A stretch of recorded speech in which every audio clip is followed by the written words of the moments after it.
Olá, bom dia! Começa agora o programa Fórum 11h30, neste sabadão, 10 de outubro de 2020. Eu sou Drida Lorenzo. Eu sou Renato Rovai, que tal? Rovai. Que tal? Agora eu posso fazer assim, eu não fazia. Assim fica legal também.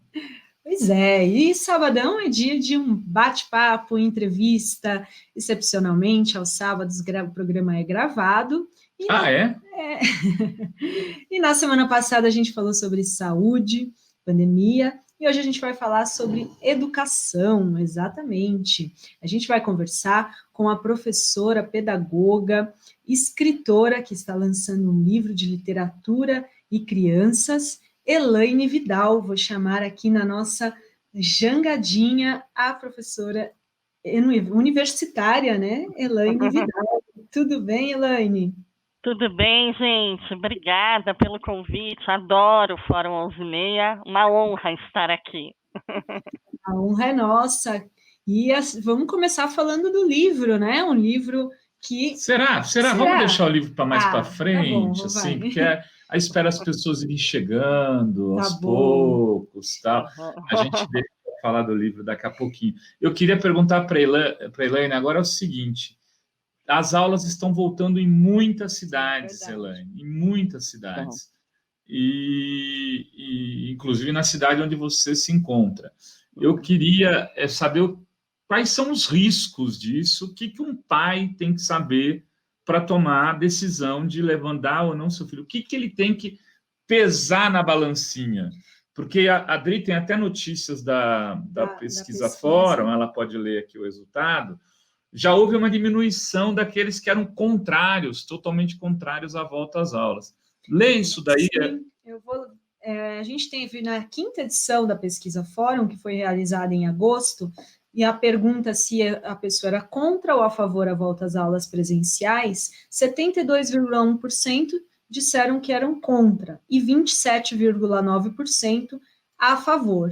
E agora, na pesquisa, na 6ª edição da pesquisa, realizada do dia 30 de setembro a 5 de outubro, 66,4% disseram ser contra e 33,6% a favor. Ainda é a grande maioria contrário à volta às aulas presenciais. E eu queria, então, passar a palavra para a Elaine para comentar esse assunto. E também, será que vale a pena, né? Porque agora a gente já está em outubro, 2 meses... Vamos lá. Olha, eu vou falar tanto do ponto de vista de educadora quanto de mãe, né? Eu sou mãe de 4 filhos e eu sei como é difícil estar com as crianças em casa. Me solidarizo e entendo os pais que estão, assim, desesperados, né? Eu tô aí nesses 60 e poucos contrários à volta às aulas, pelo simples fato de que a ciência ainda não diz para a gente que a pandemia acabou ou que os riscos estão minimizados o suficiente para a gente interromper o distanciamento social. Então, eu aqui em casa, a gente está sem sair de casa praticamente, desde março, com as crianças, a gente não vai para lugar nenhum, porque é isso, né? O pessoal fala muito da perda do ano letivo, e aí tem aquele discurso, bom, o ano letivo, ainda que você perca, você recupera, mas a vida não mais. Então, acho que os motivos para ser contra, eu acho que todo mundo sabe quais são, né? É um risco grande. O ambiente escolar, ele é um ambiente muito singular, ele é diferente de outros ambientes. Então, às vezes tem gente que diz, mas as crianças estão na praia, por exemplo, as crianças estão no shopping. É diferente. Quando as crianças estão na praia, estão no shopping, em geral elas estão com um adulto ali do lado, que supostamente, a gente imagina, né, vai conter, se vê que a criança está se expondo a um risco. A praia, por exemplo, parques, são ambientes abertos, ao ar livre. Mesmo shoppings, que eu pessoalmente acho bem desnecessário ir ao shopping nesse momento, né? Mas as famílias que vão, você ainda tem um distanciamento maior, um controle maior. Nas escolas, a gente tem realidades muito diferentes, né? Eu atuo muito, tanto em escola pública quanto escola privada. Quando a gente pensa na escola pública, por exemplo, pensando no nível nacional, a gente tem escola que não tem sabão para as crianças lavarem a mão, não tem papel higiênico quando vai ao banheiro. Como é que você pode falar em protocolo sanitário, né? Tem salas que não tem janela. E aí, quando a gente migra para a rede privada, não é tão diferente assim.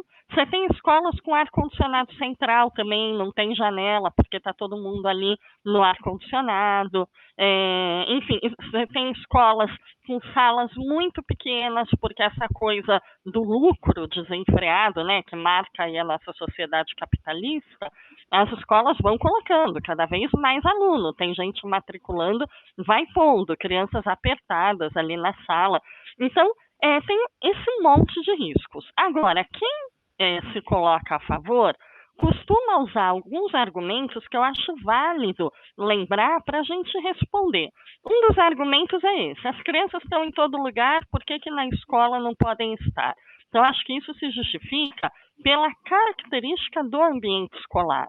Não dá para achar, é impossível achar que um professor, ainda que ele tenha uma turma muito reduzida, de 10, 15 crianças, o que é a minoria das escolas, né? A maioria dos professores tem uma média de 30 alunos para cima.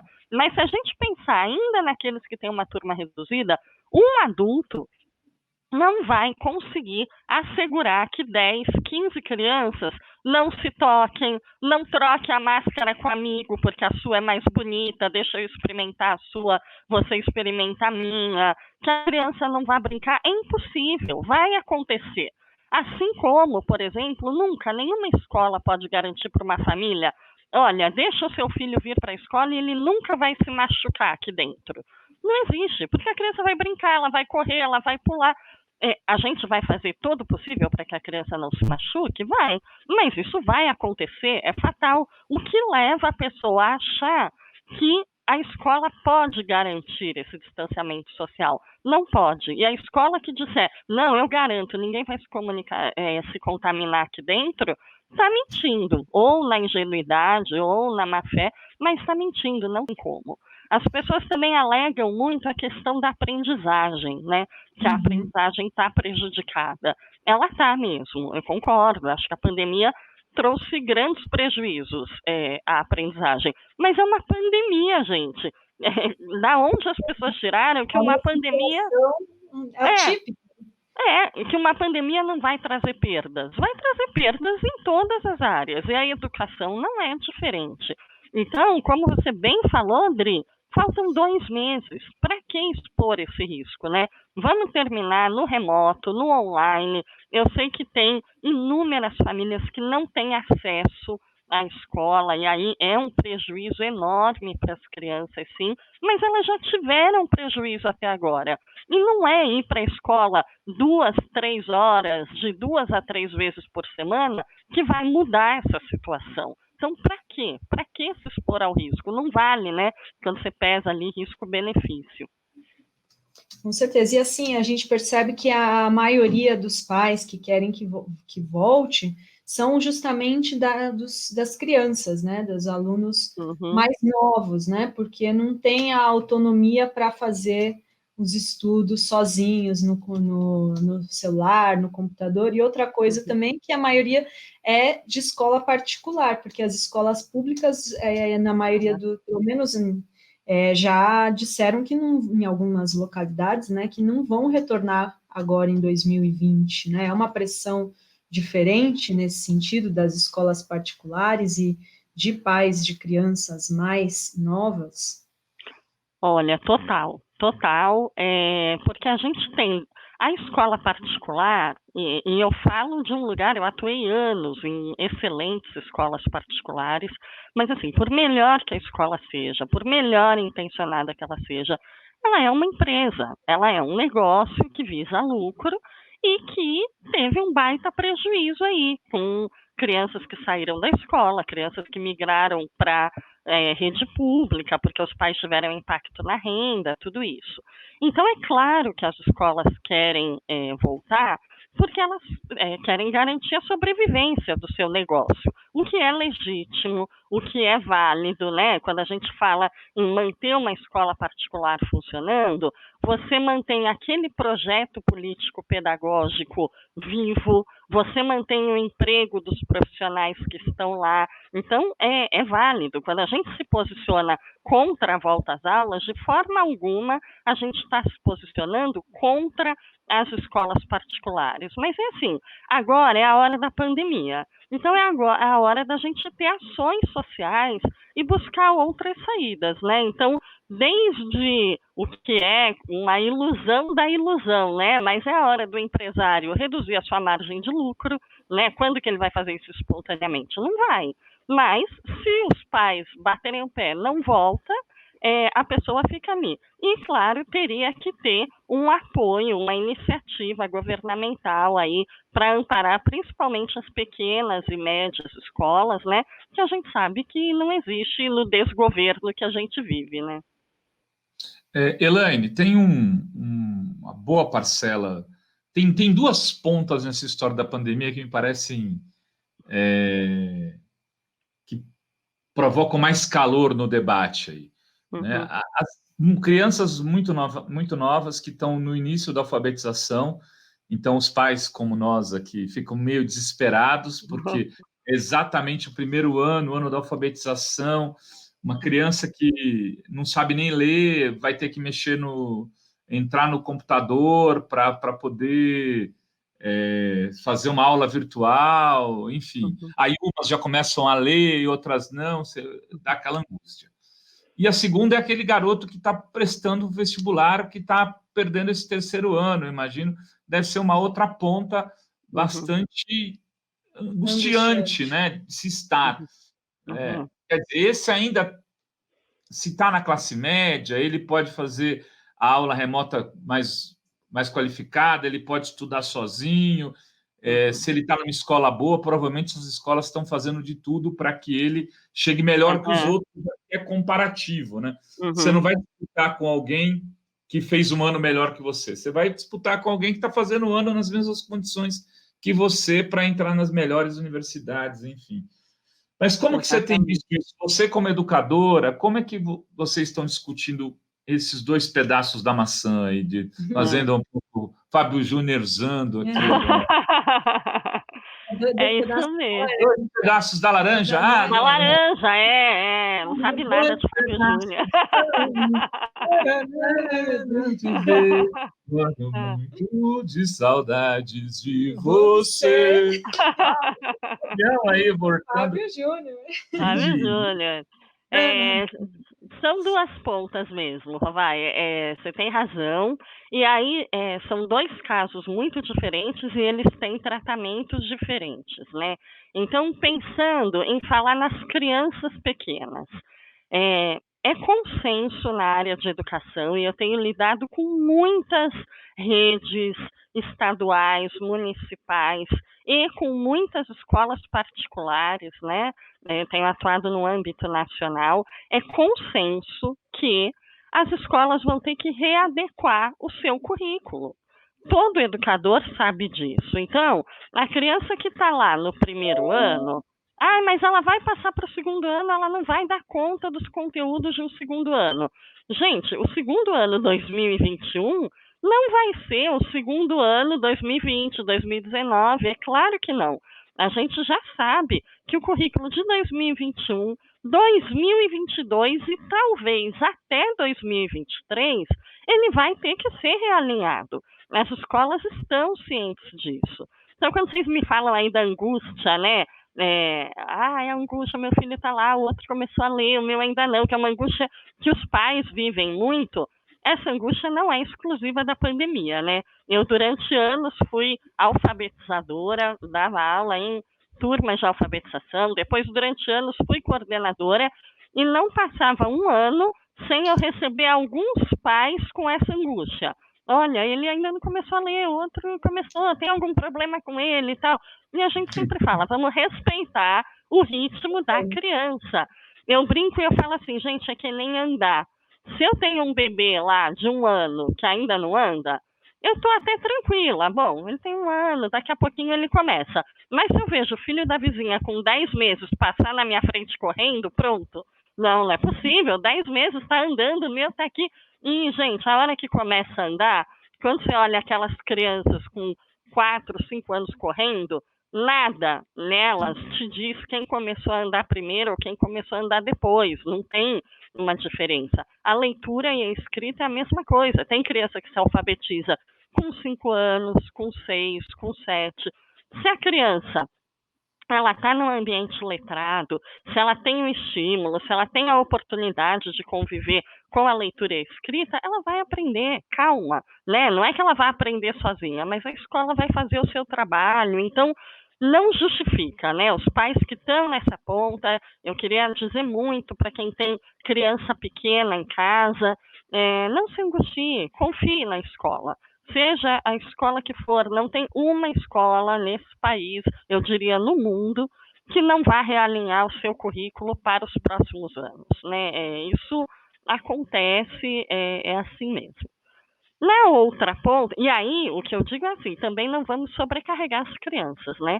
Porque eu também tenho visto escolas e pais que querem, porque querem que a criança dê conta, que a criança responda, que ela passe horas ali imersa na tela. Isso só estressa a gente.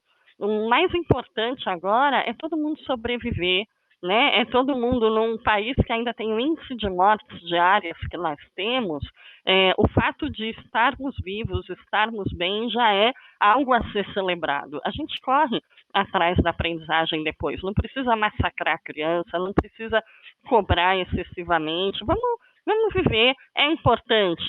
Quando se tem o acesso, manter algum vínculo com a escola, sim, mas é para isso, para manutenção do vínculo, para a permanência da saúde mental, não para garantir, porque mesmo aquele que está lá o tempo todo na tela, quem garante que a aprendizagem de agora é uma aprendizagem real, significativa? Ninguém tem garantia de nada. Isso vai ter que ser retomado pelas escolas. Agora, na outra ponta, que o Rovai colocou, a gente tem justamente o contrário, porque é aquele jovem que está no 3º ano do ensino médio e que não tem um ano que vem em que a escola vai readequar o currículo, porque ele vai sair da escola, né? Então, aí é uma angústia, de fato, e a gente vê que, nesse sentido, esse é um ano de grande aprofundamento das desigualdades, né? Em todos os níveis, assim. Desde quando a gente analisa o índice de mortes, né? A gente vê que as camadas mais desfavorecidas da população, as pessoas sobrevivem menos à Covid, porque tem menores chances de se proteger, menores possibilidades de tratamento, de internação, de acesso a tudo. Só não é pior, graças ao SUS, que bom que o SUS ainda sobrevive, apesar de todos os ataques, né? E que o ministro da Saúde não conhecia, né? Não, nem sabiam que era isso, né? Nunca soube o que era isso. Pois é. Mas a gente também tem um ministro da Educação que fala que homossexualidade é fruto de pais desajustados. Então, tá uma beleza isso daí, né? Tá no mesmo nível. E aí a gente coloca isso. Então, o que eu teria para dizer? Há, de fato, esse aprofundamento, infelizmente, porque o jovem que está lá na escola da classe média, as escolas estão bombardeando para ele ter algum preparo para fazer o vestibular. Enquanto eu tenho, na outra ponta, aquele jovem que abandonou a escola porque tem que sobreviver, porque a família foi impactada, enfim. Infelizmente, nesse momento, não há muito o que fazer. Quem poderia fazer, obviamente, era o governo, oferecendo uma condição de renda básica, né? Oferecendo investimento na educação. Mas um governo que tira a verba da educação e ainda quer tirar mais, né? Não é prioridade para ele esse governo. Mas o que eu digo, pensando nessa angústia, é que, assim, a gente vive numa sociedade muito acelerada, né?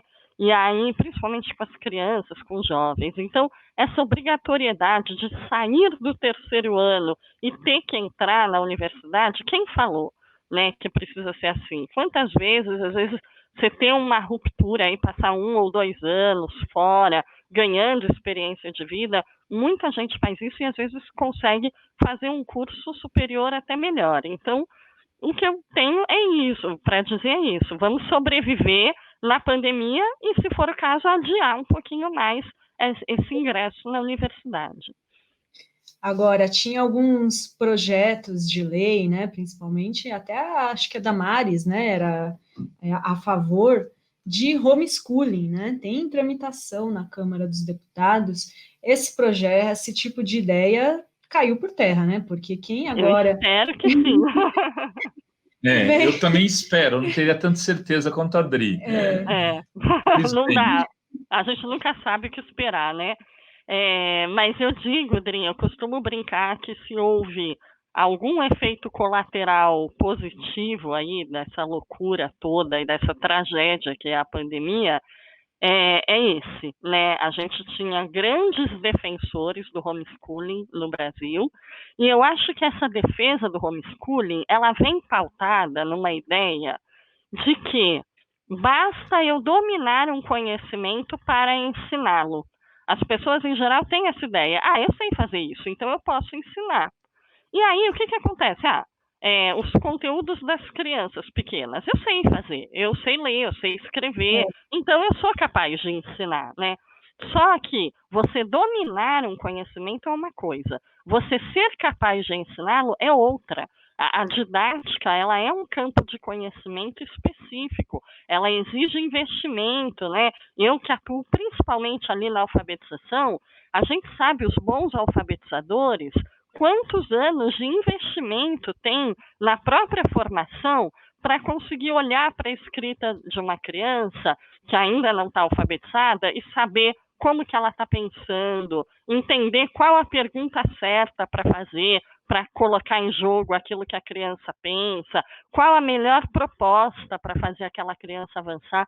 Isso é conhecimento profissional.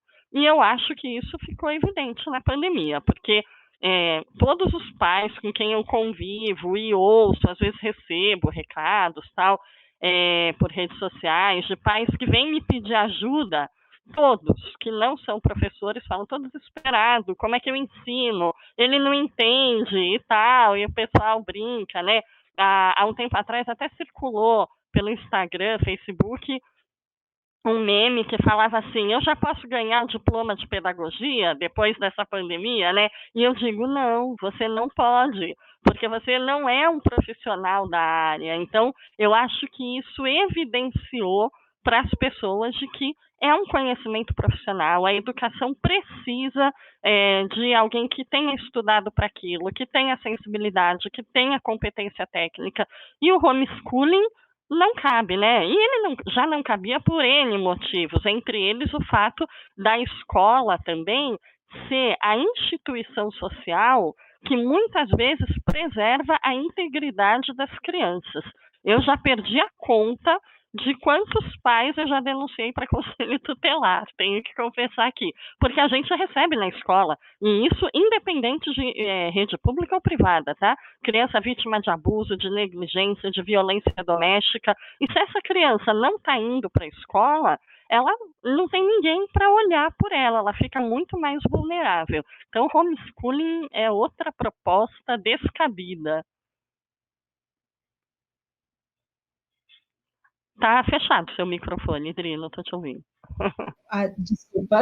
E eu dizia que as principais causas, né, de abuso e violência acontecem justamente em casa, né, por parentes. Exatamente. E aí a gente vem ver esse governo aí defendendo que não se trate de educação sexual na escola, que não se discuta essas coisas com as crianças. Quer dizer, é deixar as crianças vulneráveis mesmo aos predadores que podem estar muito mais perto, em geral estão, né, do que a gente esperaria. E o que eu sinto também é que nisso tudo os professores foram os últimos a serem ouvidos, né, nessa questão do retorno, eu ia te perguntar isso. Né? Queria que você falasse um pouco da perspectiva do professor. O que foi, e como tem sido para o professor lecionar nesse universo, porque se tinha uma categoria resistente às novas tecnologias, era o professorado, né? É verdade, muito. A gente falava, às vezes eu ia em palestras, me chamavam na POSP, no Simpros e tal. As professoras, depois que eu terminava de falar, vinham falar assim, olha, isso é muito bom, mas eu vou me aposentar sem precisar me meter nisso. Isso mesmo. Quero ficar com o meu gizinho, meu apagador aqui. Eles tiveram que entrar nessa... Tiveram que entrar. Foi um sofrimento grande, viu? Continuou enrolando, né? É isso mesmo. Eu vejo duas situações aí de professor também, dependendo de onde atuam, né? Isso que o Rovai coloca é uma verdade. A educação, ela é uma área, em geral, resistente a mudanças de modo geral. Tem duas coisas. Ela abraça os modismos e aí, bom, isso é moda, agora vamos todo mundo fazer isso, né? E isso é o que presta e joga-se o que tem fora. Ou, por outro lado, resiste. Não quero. A gente fala que a nossa escola, como é hoje, ela não diverge tanto das escolas do século XIX, por exemplo, né? Crianças sentadas, olhando para frente, o cara lá na frente com lousa, giz na mão, tal. Então, uma área muito resistente. Mas, independente disso, eu falo que eu conheço poucas categorias tão apaixonadas ali pelo que fazem quanto a classe dos professores, né? Também conheço poucas porque é a minha área, né? Mas, assim, o pessoal adora, né? Eu costumo dizer, há alguns anos teve aquela professora de Janaúba que, quando teve um incêndio na creche, né, ela foi tirando as crianças e ela morreu. A imensa maioria dos professores que eu conheço teria feito a mesma coisa. A dedicação de um professor pelo seu aluno é algo que só quem está dentro da escola para entender. É muito, muito mesmo, né? Então, os professores se desdobraram para tentar alcançar os alunos. Então, eu tenho lidado com professores de escola rural que andam quilômetros para chegarem a uma lan house, porque moram em regiões que não têm acesso à internet, e aí na lan house vão fazendo. Tive contato, essa semana eu estava com o pessoal do Espírito Santo, ali na região metropolitana ali de Vitória, uma escola de periferia, de um contexto super violento, super vulnerável, né? Alunos em vulnerabilidade social, e que os professores estavam pegando seus carros e indo de porta em porta, com máscara, com tudo, levar atividade para os alunos. Então, a gente tem visto iniciativas muito bonitas, e dentro dessas iniciativas está o aprender a lidar com a tecnologia. Então, houve um esforço grande da categoria. Hoje em dia, todo professor, a gente brinca, as primeiras reuniões, quando começou a pandemia, era só um tal de abre o microfone, fecha o microfone, porque ninguém sabia muito bem o que era aquilo, né? Mas hoje em dia os professores já conhecem ferramentas, muitos já baixaram ferramentas e estão conseguindo fazer dentro das possibilidades. Mas aí o que acontece quando a gente pensa na perspectiva do professor?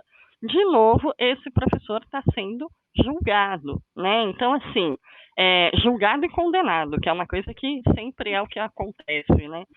Dentro da rede pública, quando o professor defende que não se volte à escola, e essa pesquisa, a gente, quando vê na sociedade geral, a gente tem um índice. A pesquisa entre os professores é muito diferente. A imensa maioria dos professores é contrária à volta.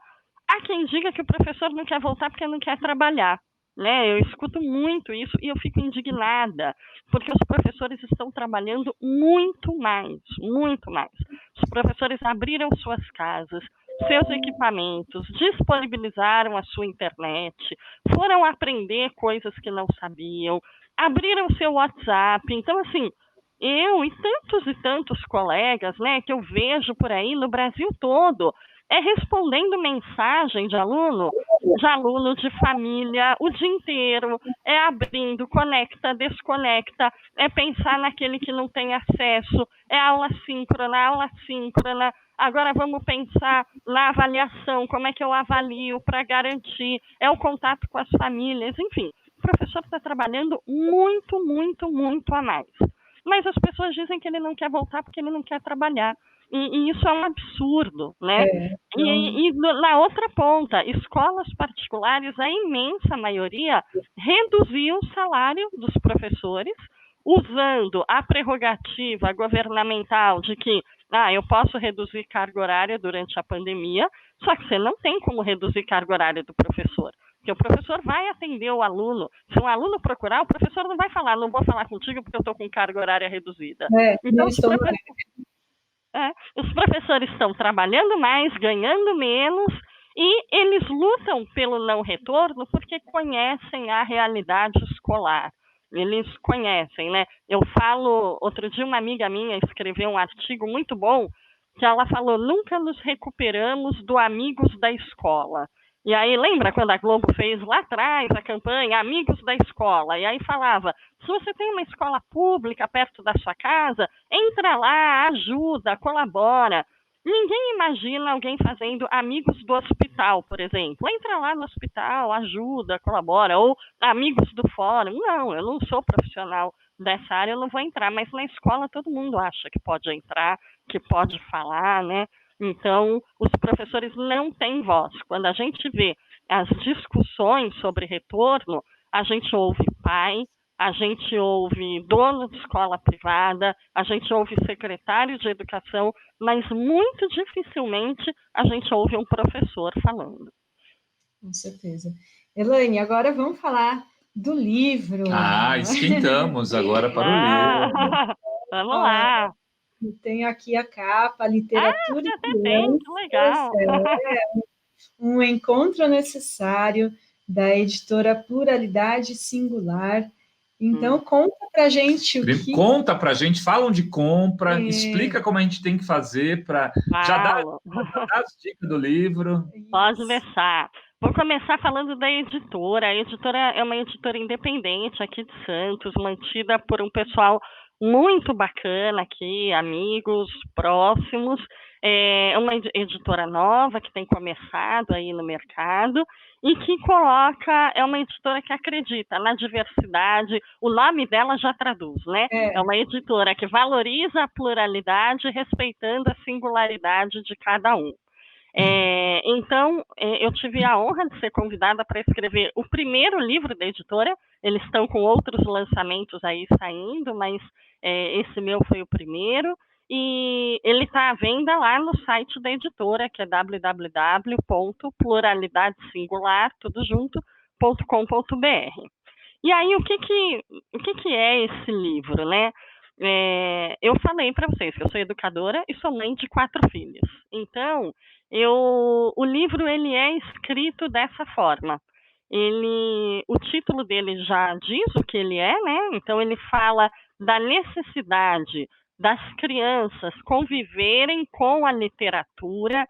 E aí, quando a gente fala literatura de qualidade, né? Porque o pessoal tem mania de pensar em livro infantil, e aí fala, é um livrinho para ensinar a criança a se comportar, a ter noções de higiene. Não tem nada disso, né? Literatura infantil é literatura, e como literatura é arte, não tem obrigação de ensinar nada para ninguém. Ele vai proporcionar uma experiência estética para a criança. Então, o livro ele fala um pouco disso. E em cada capítulo, eu dividi os capítulos em 2 partes. A primeira parte chama Papo de Mãe. E aí é quase que um bate-papo de WhatsApp, em que eu, como mãe, eu conto coisas e estratégias que eu fazia com os meus filhos e que deram resultado. Hoje os 4 são super leitores, né? A minha mais velha já está com 18 anos, a caçula está com 11. E aí eu coloco isso, né, ali. Então eu vou fazendo esse papo de mãe, e vou colocando. Então, eu falo, por exemplo, tem um capítulo que eu falo da alfabetização, então, para as mães ficarem tranquilas, né? E aí, claro, mãe, pai, tudo isso. Eu falo papo de mãe pensando em mim, né? Tem um capítulo que eu falo de como promover situações leitoras em casa, como você fazer com aquele filho que não gosta de ler, e aí eu quero, por que será que ele precisa ler? Tem um capítulo que eu converso sobre as polêmicas que têm acontecido na literatura infantil, porque a literatura infantil tem sofrido muitos ataques, agora é um patrulhamento, né? Então a gente tem autores como Ana Maria Machado, Ruth Rocha, autores consagrados, que têm prêmios, a Elisa Bojunga, né, que já ganharam o prêmio Hans Christian Andersen, que é o Nobel da literatura infantil, e que aí alguém lá vem e fala, não, olha, aqui tem uma linha que isso aqui não é adequado para as crianças, e aí recolhe tudo, e um ataque direto a isso. Então, eu também faço essa conversa com os pais, né, no sentido do porquê isso está acontecendo, por que a gente não deve se deixar levar. Esse é o início de todos os capítulos. E aí, no final, depois do papo de mãe, todos os capítulos têm o diálogo entre profissionais. E que aí eu escrevo do ponto de vista de educadora, como a gente promover a leitura na escola, a literatura, como preservar o nosso espaço. Então, ele é um livro que ele pode ser dirigido tanto a pais quanto a educadores, né? Os pais podem ler o livro inteiro só no papo de mãe, os educadores podem ler só o diálogo entre profissionais, mas o pessoal que comprou tem me dito que tem lido inteiro e tem gostado. Então, é válido também. Foi uma obra que eu fiquei muito feliz de escrever. Qual o nome da editora mesmo? Pluralidade Singular. Põe ali na lousa, põe na lousa, professora Adri. Pluralidadesingular.com.br. Qual o preço do livro? Então, ele está R$ 53 agora, mas se eu não me engano, agora em outubro ele está com uma promoção para Dia do Professor. Eu acho que ele está com 10% ou 20% de desconto para quem comprar. Então, entrando lá no site, pega direitinho. O preço original dele é R$ 53. Legal.